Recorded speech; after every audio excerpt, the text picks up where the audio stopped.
Leanne, this is a huge story in the tennis world today. How did the news actually reach us all? Well, Roger Federer announced this bombshell news on social media, saying that it was a bittersweet decision and the last 24 years have been an incredible adventure. He took pains to say thank you to his fans as well as fellow tennis players and said that walking into stadiums like the one just right behind me was inspiring and one of the huge thrills of his life. But in making this announcement, Federer also acknowledged the toll the injuries have taken on his body. He's missed the last 8 out of 10 Grand Slam tournaments played, and he said that was a major factor in his decision to retire. Let's take a listen to what he had to say. I've worked hard to return to full competitive form, but I also know my body's capacities and limits, and its message to me lately has been clear. I am 41 years old. I've played more than 1,500 matches over 24 years.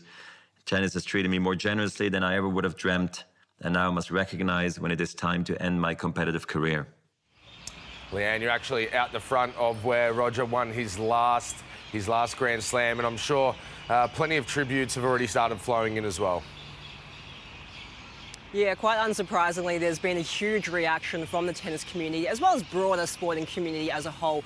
Rafael Nadal, who's been a long-time rival of Federer, as well as Novak Djokovic, the three of them as the big three, really dominated men's tennis over the past 2 decades. He took to Twitter to say that it was a sad day for him personally, that he wished that this day had never come, and that it's been a pleasure but also an honour and privilege to play alongside Roger Federer for the past few years.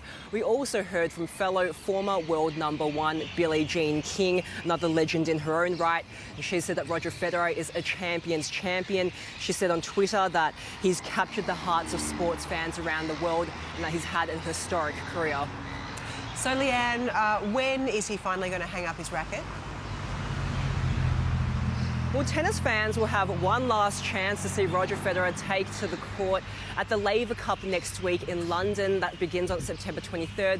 The Laver Cup, which is named after our own Aussie legend Rod Laver, as well as, again, the stadium right behind me. This was a tournament that was set up by Roger Federer's own management company, Team 8. It will see 6 European men's players take on another 6 players from around the world. So one final chance for tennis players to say farewell, as well as cheer on a legend, as well as mark the end of an era.